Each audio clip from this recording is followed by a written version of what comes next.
ভারতবর্ষকে ভাগ করছে, কখনো হিন্দু কখনো মুসলিম, কে হিন্দু কাজ করবে। কোথায় মুসলিম বাস করবে।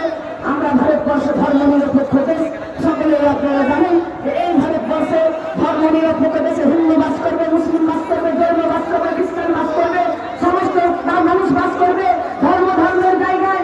আর আমরা আমাদের জায়গায় থাকবো, জাতির জায়গায় থাকবে, যে যা ধর্ম পালন করবে। তাই ধর্মের সুশ্রুতিতে হিন্দু মুসলিম ভাগ করে। আসন্ন লোকসভা নির্বাচনে রাজ্যের প্রতিটি প্রান্তে বামফ্রন্ট প্রার্থীদের জয়ী করুন।